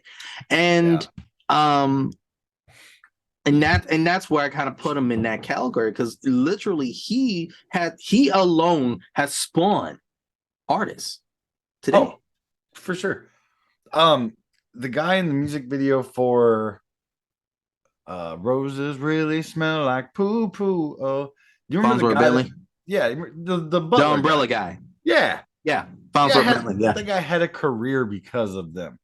Who the fuck generates a career for a guy carrying an umbrella and a 3-piece suit? You know, it's hilarious. When I was skinny back in the day, people called me Farnsworth Bentley. I was dancing to that damn song. I love the way you move. People were like, oh, you look like the umbrella guy, right? So the whole 10-year challenge that you put like your old self and your new self and put it there. I did that. God. And I put side by side with Farnsworth Bentley. And everyone believed it was you. And he shared it. He was like, yo. Oh man, you with short hair. I could see it. I was like, it's cool that you shared it, but you literally gave everybody else confirmation that at that time I looked like you. Oh my God. So what is it? 1, 2, 3. We on 4. What's your 4? We're only on 4. Are we on 4? Yeah. 1, 2, 3, 4. Yeah. Okay, so Andre was your 3. I thought that was your 4. Because so far I've given it's Jay-Z, Missy. Well, Jay-Z's Andre. out of the way, right? Jay-Z right. So we move him up. So then, so move him up. So I had then Dre, Kanye, Missy. So it'll be 3. Oh shit, you're right. Okay. All right. We got this. Yes. Oof. This is where it starts getting tough. I'm tired of taking safe picks.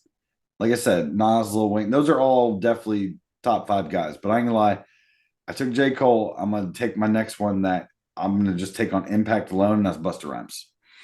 Thank you. Yeah, he deserves it. With yes, he does. His own individual career alone is fucking stellar.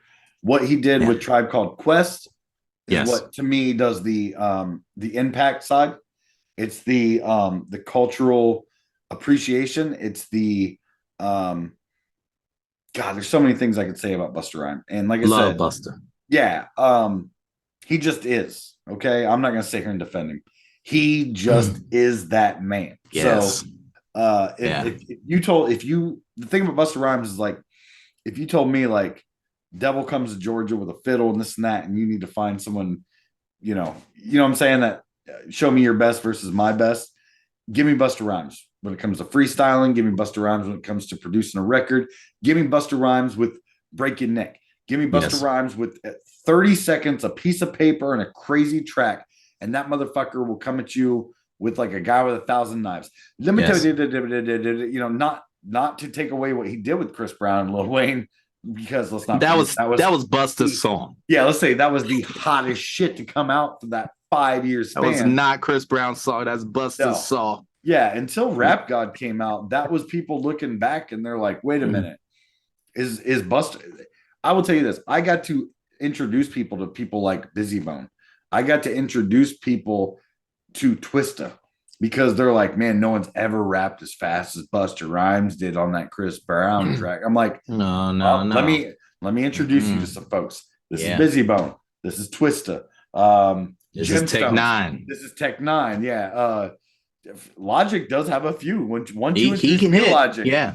You've showed me like, and I've been on a Logic kick, man. And as much as I love Logic, I can't do anyone else the injustice throwing him on this top 5. I can't. Yeah. And it's not his fault. No. If he keeps doing what he's doing, he may earn that spot. Like, yeah, but like he's got to build that repertoire. But yeah, Busta deserves it, owns it. It's him. So he is him. He is that man. Yeah. Who do you have, sir? feel like I'm running. I feel like I gotta get away, but I know what it don't, what it won't. They're stopping the one. Listen, this may be a story for another night, but that song may have been the way I got knighted. Hey, yes, I agree. I agree.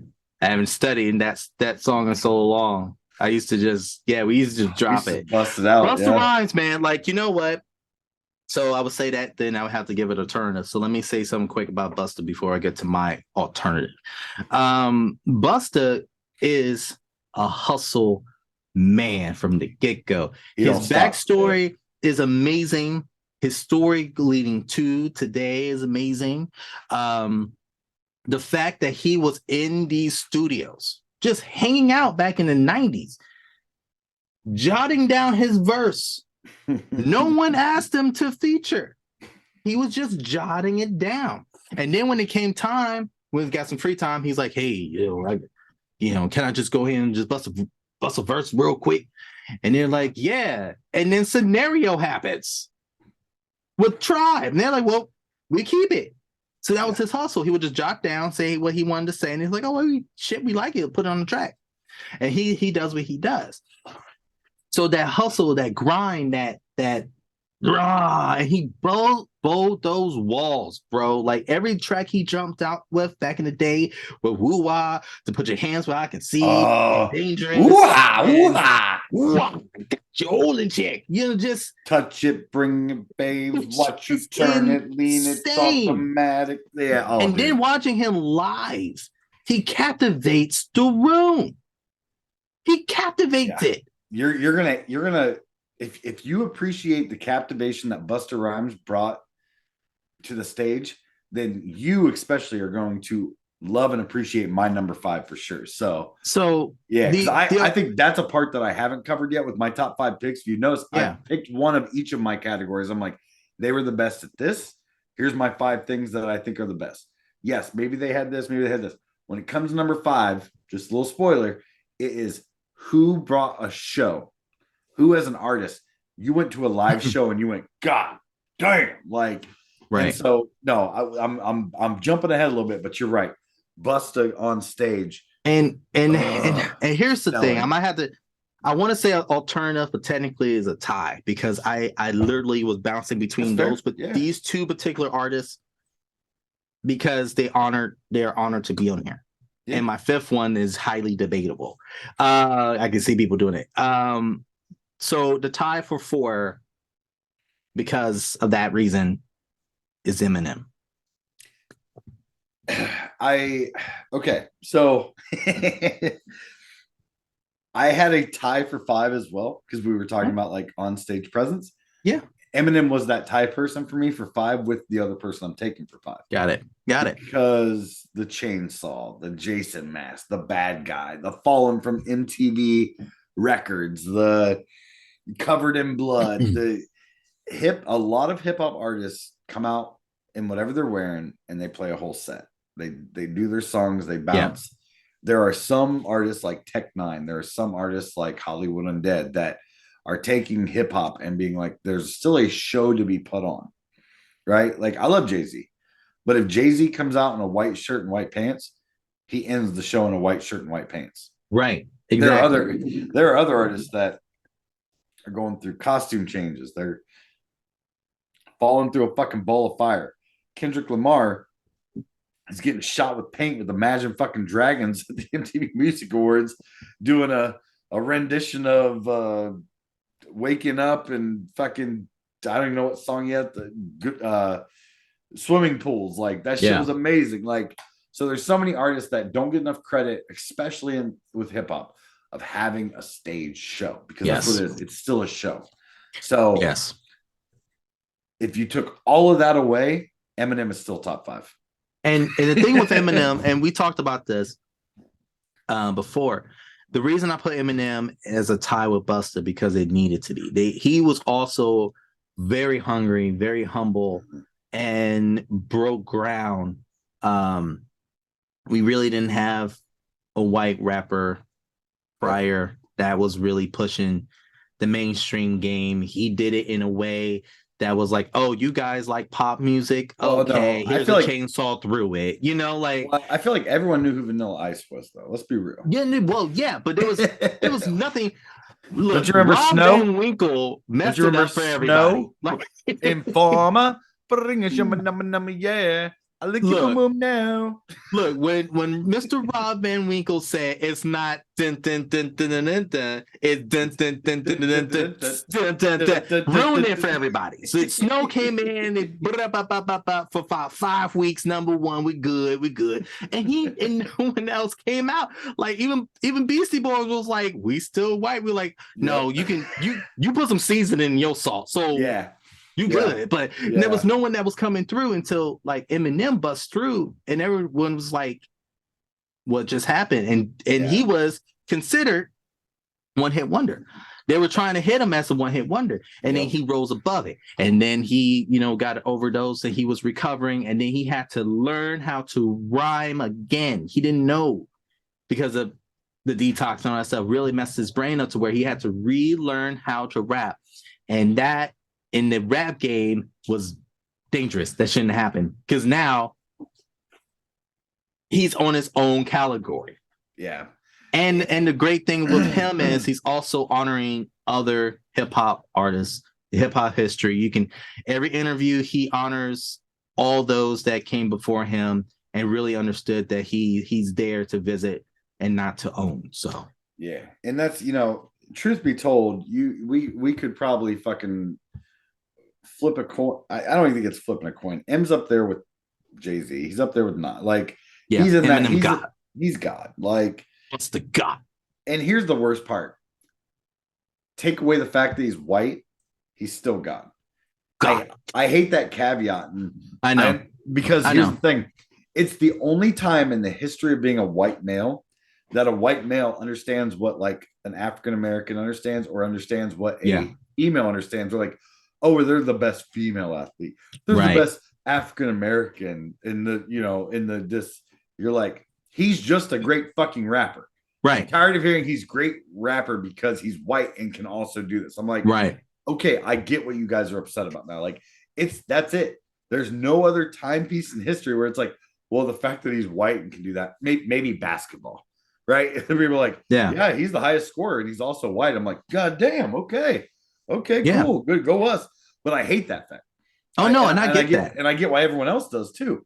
It's like, don't call me how great of an accountant I am, even because I'm black. Like I get the frustration where people say that is like, they're like, oh, you don't fuck with the white boy, you don't do this. And they're like, well, it's amazing how great of a rap career he had, especially considering he's white. I'm like, you don't need that last part. No. Let's say we had no idea what he looked like. You listen to him and be like, God damn, this motherfucker can rap. Like, So to me, like I said, M's up there with Nas, Jay-Z. You could even probably put, like I said, like Lil Wayne could go up there, hang out. Gee could maybe go up in that same boat.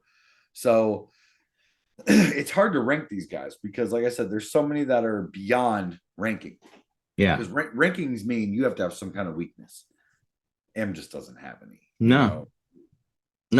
It's tough. So like I'm glad you threw him on there because I was at a two-way tie. So like my number 5, for example. Yeah. What's your 5? Based on just performance alone, raw energy, raw fucking DMX. Yes.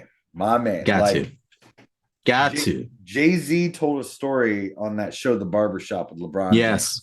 About X went first, and he goes, the lights are low, can't see anything. Fog comes on the stage. You could see just like a little bit of light. He goes, and all of a sudden you hear, and he goes, man, everybody goes crazy. He comes out in overalls, no shirt. The women want him. The dudes want to be him. He's just, X gonna give it to you, and gonna give it to you. And he goes, and then he does his whole set, aggressive as shit, crowd's hype. He goes, and then me, Jay-Z, I'm up next, and you hear, it's a hard knock life. He's like, change my whole fucking set for the rest of the tour. And you know what's messy with that too?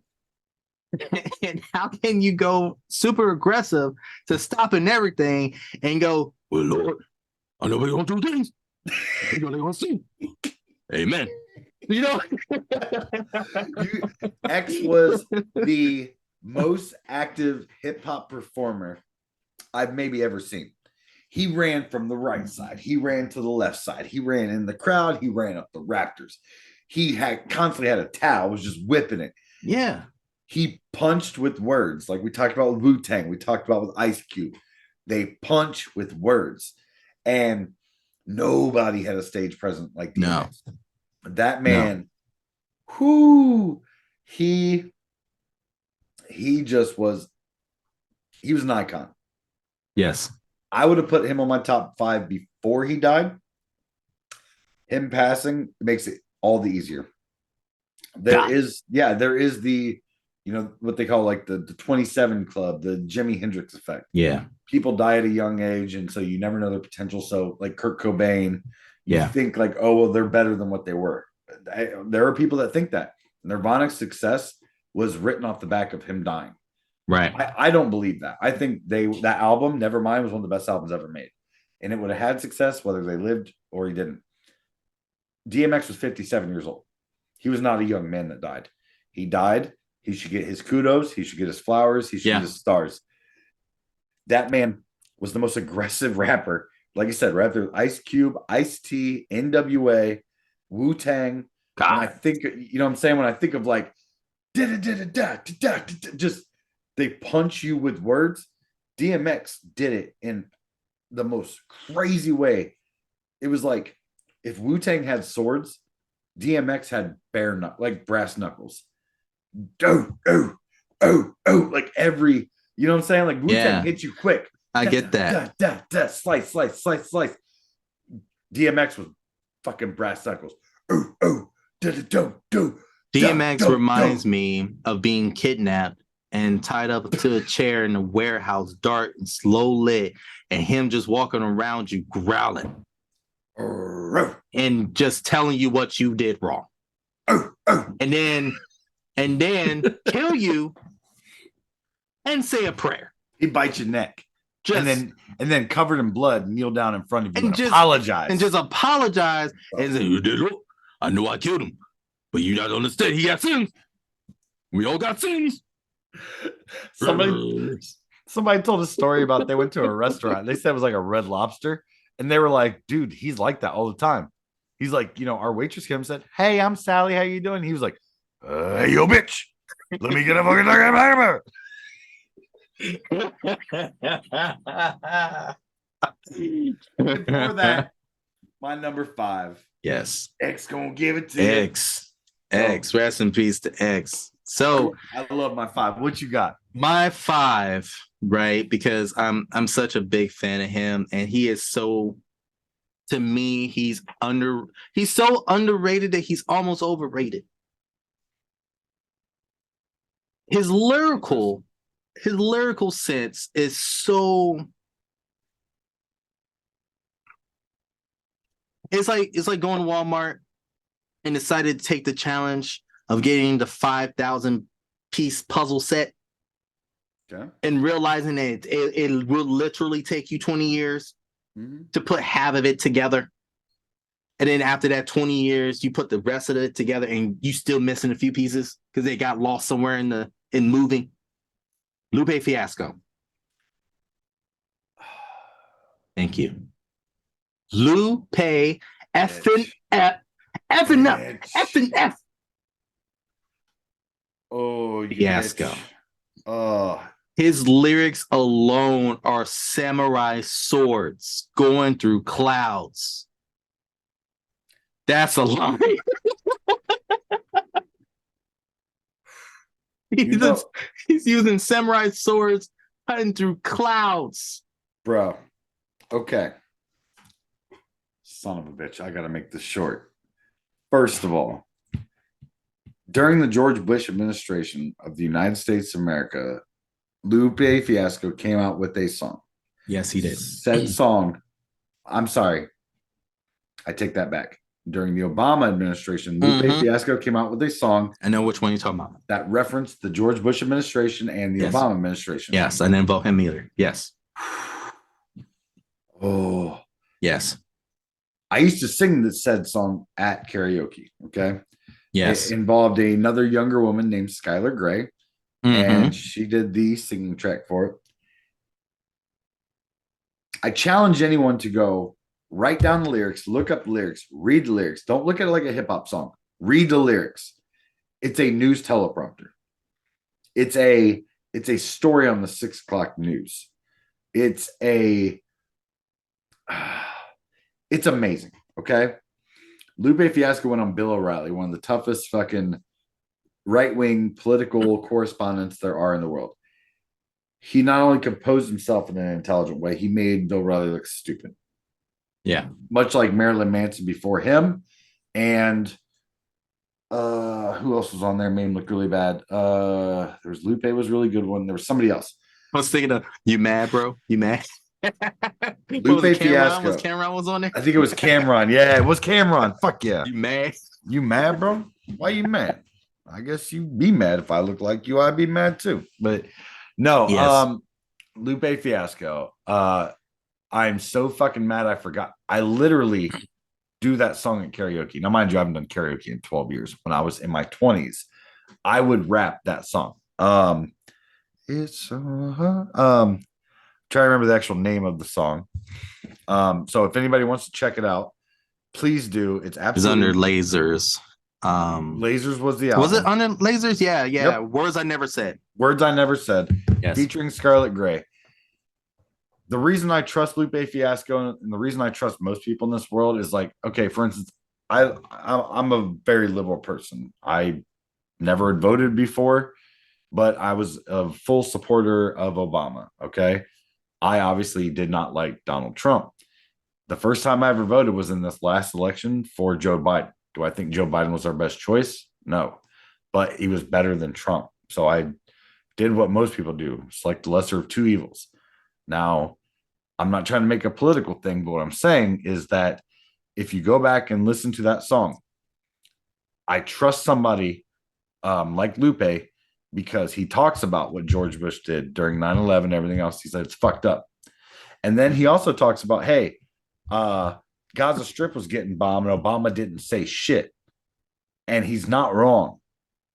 An entire company of people were being bombed.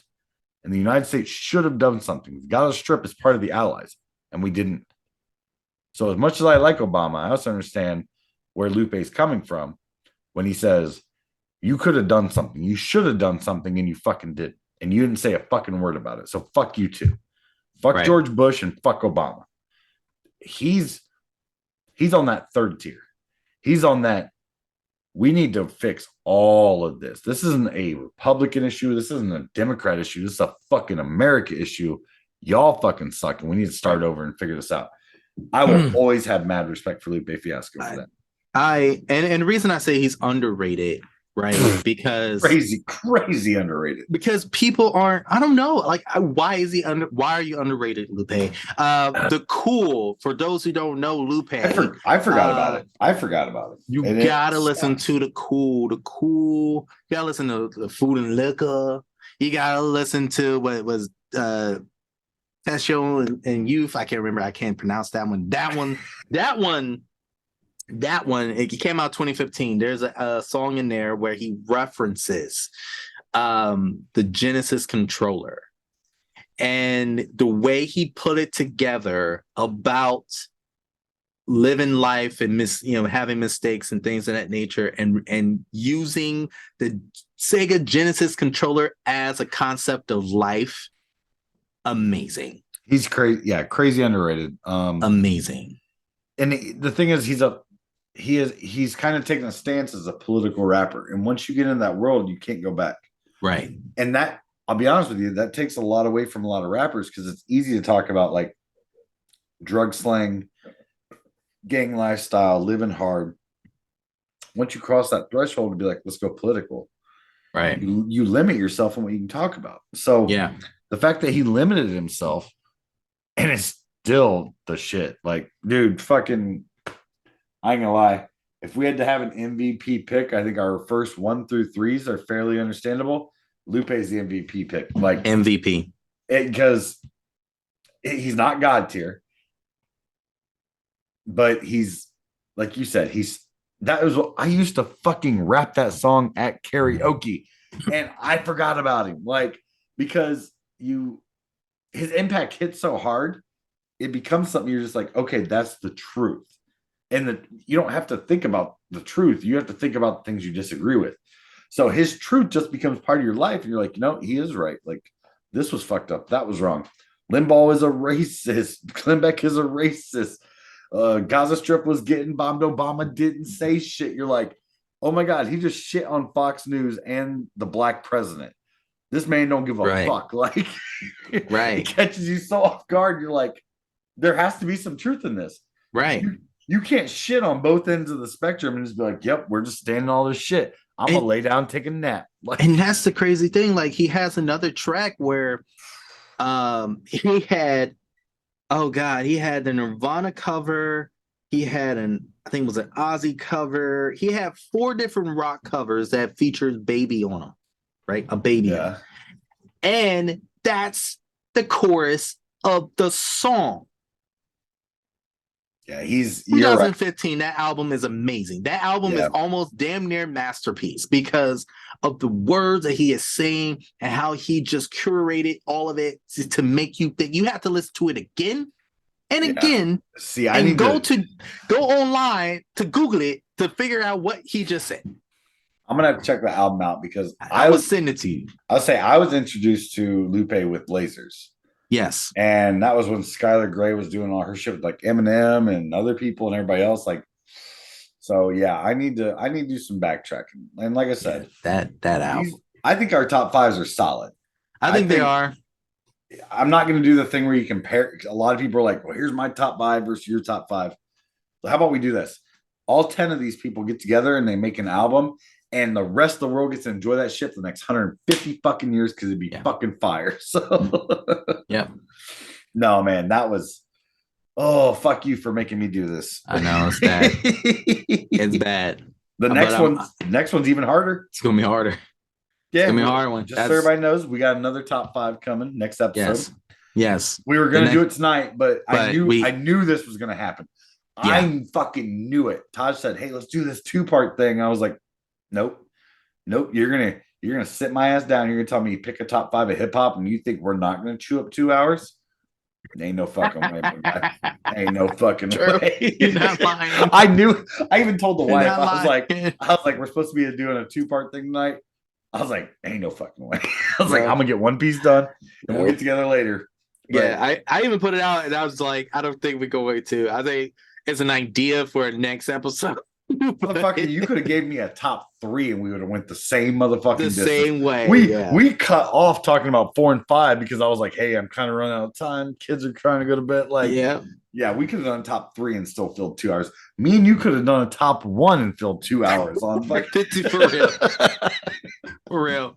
I think, and to be honest, I think there should be a God category. I think there really should be a God category where you can't really put them in a structure like that because there's so many. Well, there's so many. Yeah, obviously we're talking about doing this, with like more other genres. Like, yes, just so everybody knows, spoiler alert, next one is pop.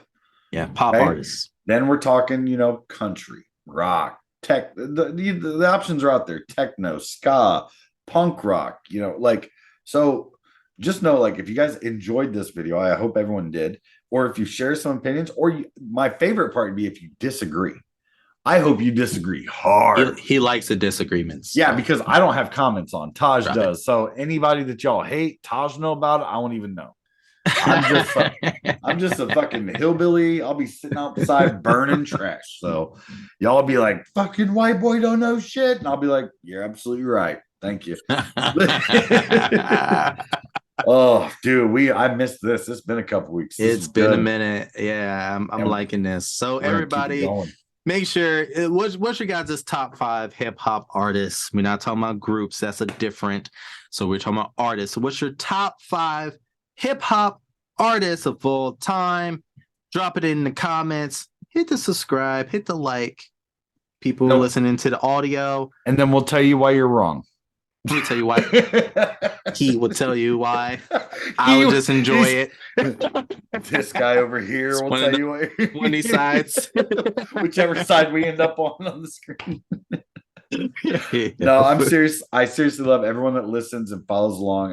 You guys are awesome. We have now been doing for over a year. Has it been a year? Yeah, I tagged you in the Facebook post. See, I don't mess with Facebook like that. I know you would don't. be on there to share, but I'll participate out and be interactive.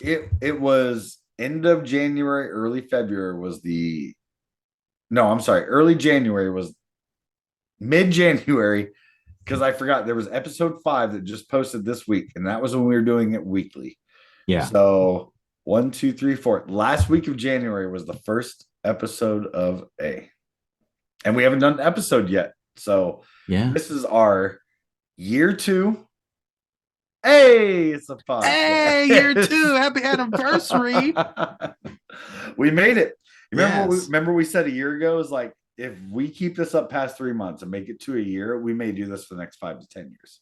I'm down for it. We got a lot to talk about. There's a lot to talk about. Talk all day. I mean, so that's what we got. So I guess it's that time. It's that time. We should do something different every year. We usually do the inspirational, we always do. And I always still Reese's stuff. I think this year we should do profound statements. Profound statements. So last year was always about be kind, be wise, be generous. All right. Profound statements are, let's make some statements that change. Somebody needs to hear something. Somebody might need to hear something from us. And that's what they need to hear. It's not about be kind. It's not, you obviously, we said that for a year. Be kind, be nice. Maybe somebody else needs to hear something different. So I'm going to say this. Do the things that nobody else wants to do. Be the person that's always there when somebody's looking for somebody. Be available when no one else is. That's how you succeed in life. If you're the person that's always there, and if you're the person that's willing to do whatever nobody else wants to do, and if you're the person that's there when no one else is, that's the exact definition of reliable. And reliable is all you need. You don't need to be good. You don't need to be smart. You don't need to be intelligent. As a person, as a human being, as a friend, as a family member, as a brother, a sister, a mother, a father, cousin, aunt, uncle, be available. Availability is one of the most cherished things in this world, and we don't even know it until it's gone. True that. So be available. That's what I got. Taj, be profound. Be profound. My profound moment. I had to literally sit there and think about that, because typically my profound moments. I just watched Wakanda Forever 2 days ago, and I feel like define who you are. Define who you are. Oh yeah. I had to come up with a really good profound. I just gotta get super drunk and then not care, and then whatever comes out. I make people cry and then really do things when I'm drinking too much. But my profound moment, honestly, just like you said, man, be who you are. Like Andre have said about music, make music that you enjoy. Not what everyone else enjoys, what you enjoy. Because people will listen. There's an audience out there. So be yourself, be creative of who you are, love who you are, and fuck everyone else. That's our next t-shirt. I hate it here. I hate it here right now. Fuck everyone else. Fuck everyone else. And boog it down.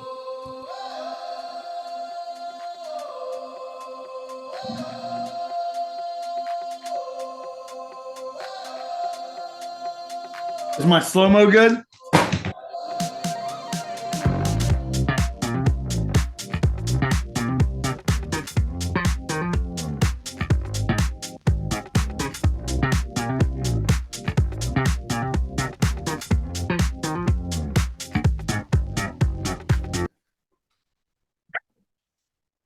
damn it.